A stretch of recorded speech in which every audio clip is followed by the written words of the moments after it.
Walmart is looking for truck drivers, and the salary it's offering has people talking how you can join their fleet. Plus, could this be the ultimate mixing bowl? We're trying out the squeebee to see if it's worth it. And a feel-good story. A single mother of 5 overcoming obstacles to become an attorney, and we're catching up with her. Hear her story. The news starts now.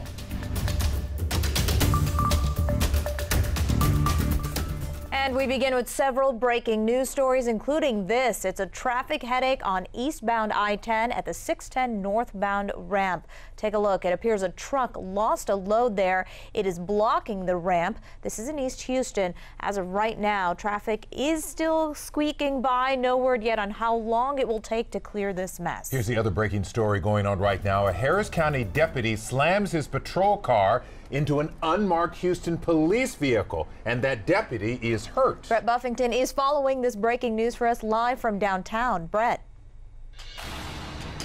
And Rick, look behind me. They are loading up that badly damaged sheriff's office patrol car right now.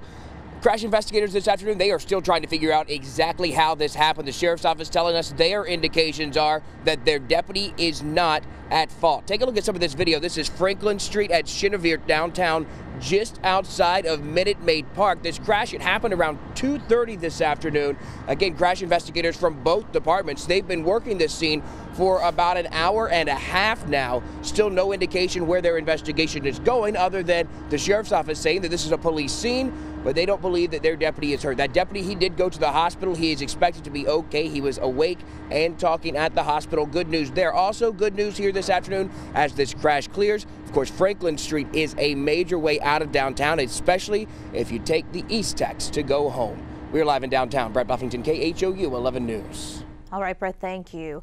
2 proposals to end the government shutdown both failed in the Senate. One was a Republican-backed plan that provided $5.7 billion for the president's promised border wall. The other was basically a Band-Aid offering no wall funding to open the government while politicians continue to battle over the budget. Well, Dickinson is home to many federal workers in our area. And the city is no stranger to helping families in need. Jessica Borg, she's in Dickinson right now. Jessica, what is the city doing for those workers?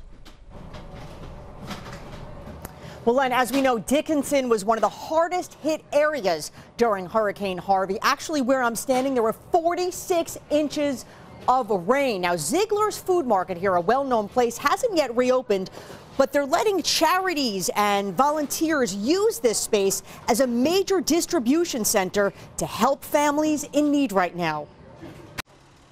Volunteer Mary Bass makes a home delivery to a family who can't afford the basics right now. The family says they're too embarrassed by their situation to speak on camera. Bass reminds them they're not alone. We are helping over 274 families currently, which is almost 900 people weekly. Bass heads up the nonprofit Chef's Table Charities, created after Hurricane Harvey to help struggling families. Right now, it's helping federal workers throughout the Galveston County Bay Area, those furloughed and those working without pay. They're still having to pay for their gas to go to work every day, and they're still having to go to work and not, be able to work outside of their home. So this is just helping them be able to help their family. Awesome. Yep. There are several drop-off points, but here on the property of Ziegler's grocery store in Dickinson, volunteers sort and box up a week's worth of supplies for those who've registered online. We are providing food. We're providing toiletries, cleaning supplies. Joseph Leonard is vice commander of the U.S. Coast Auxiliary. He says donations show the community hasn't forgotten all the federal agencies who helped rescue residents during Harvey. The city of Dickinson has been able to say, okay, we needed help in 2017 during Harvey, and you guys were there for us. We're here for you now. No one knows how long the shutdown will last, and many families affected live paycheck to paycheck. According to a career survey, almost 80% of Americans do. Right now, volunteers say they need more supplies. So I need everybody to go clean out your pantry, go bring us your canned goods. These families are not picky. They are really just asking for anything to help. Now you can go to chefstablecharity.org to register if you are in need. There's a link there called government shutdown. I do want to note that on Saturday, you can come out here to this site at Ziegler's grocery store where there will be free food and entertainment for families of government workers. That event is going on from 11 a.m. to 2 p.m. Many families say they simply have not been able to afford their usual kids' activities. So here, children will have a chance to come out here, have some fun, have some snacks, and there will also be some bouncy houses for them as well. We are live this afternoon in Dickinson. Jessica Borg, KHOU 11 News. So happy to see the help continue for those families in need. Thank you, Jessica.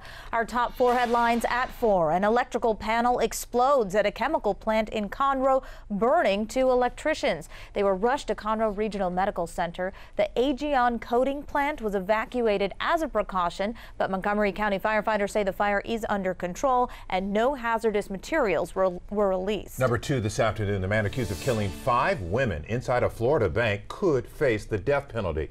The suspect, Zephan Zaver, was in a Sebring, Florida court this morning. Police say it was Zaver who called 911 yesterday, telling police he had just shot everyone in the SunTrust Bank. It was 4 workers and a customer. But investigators say he didn't seem to have any connection to the victims, and so far they have no motive. 3 people are injured and 3 others are dead after a head-on collision in Liberty County. A 4-year-old girl and 16-year-old girl are among those who died. This happened last night on FM 163 in Tarkington. State troopers investigating what led to the crash. Both drivers are in the hospital. And number 4, lots of people checking out a Facebook post about fruit trees. The country's largest fruit tree sale is coming to Houston. A lot of you are tagging your friends in this post. The Urban Harvest Sale happens February 9th, and we'll have everything from avocados to nectar plums. What's a nectar plum? Do you know? I don't know, but it sounds good. I'll probably kill it, though. Somebody I can't grow anything. Reach out and let me know. All right, it is not exactly great weather for tropical trees right now. It warmed up just a little bit, but temps are expected to take another dive. Yeah, another dive, Brooks. So Yes. jackets or no jackets tomorrow? I think in the first half of the day you'll need a jacket. Like today. Like today, but it'll be a beautiful afternoon. I mean, it was really nice this afternoon after a frosty start. Let's talk about the weather forecast. Look at the temperatures over the last 20 hours. They have cooled overnight last night to below freezing readings, now warmed up to nearly 60 degrees. These were the lows around the region. 26 this morning in Conroe, 30 in Pearland. It'll be a little warmer overnight tonight thanks to the beautiful sunshine and what became a gorgeous afternoon with deep blue skies. Not a cloud in the sky, and with the breeze finally settling down, it was very pleasant with that strong afternoon sunshine. 61 at Sugarland right now, 60 Wharton, 58 degrees in Pearland. Here's the forecast for tonight: 49 by 7 o'clock, 46 by 10, and 44 by 1 a.m. I don't see much in the way of freezing temperatures tonight, but we could see a touch of frost here and there. Coming up, I'm going to track a much more significant area of Arctic air set to work into the lower 48 next week. This one could be historic for one part of the country. All right, thank you, Brooks. Here's another story a lot of you are talking about on Facebook. Walmart needs more delivery drivers, and they're offering good money. Yeah, they are hiring right now, so it may be a time to consider a career change. Marcelino Bonito has some details about the job. So the main question, of course, Marcelino, the salary a lot of people are talking about. What are we talking about here? Well, and Walmart's news got a whole lot of attention. It all of a sudden became a lot more attractive to become a truck driver across the country. Here's what Walmart announced. They will be actually increasing pay for the 8,000 truckers they already have on staff, and they will be hiring 900 extra truckers. All of them will be making nearly $90,000 a year. That is a huge pay increase. Over at HCC's trucking school, tens of thousands of people have got their trucking license over the years, and classes are always offered year-round. The director of the program says Walmart's news is a big deal that could be an incentive that drives more people into the industry. That's a great salary for someone. You know, that's high for the trucking industry, so I think that's probably why it's caused some, you know, some positive action or reaction in the industry. You know, I think they list $53,000 as the average salary for the truck driver, and $90,000 is a substantial raise. Nationwide, the U.S. is in the midst of a trucking driver shortage. Industry groups estimate we'll be down 175,000 drivers by the year 2026. News like this, of course, aimed at turning that trend around. I can tell you, we also talked to students over at HCC who are just about to get their license. You'll hear what they have to say coming up in a live report at 5 o'clock. For now, we're live just south of downtown. I'm Marcelino Benito, KHOU 11 News. One area where you can find a job and get paid well. Thanks, Marcelino. Of course, we live in a world where we welcome technology to take over certain tasks we don't want to do. And other times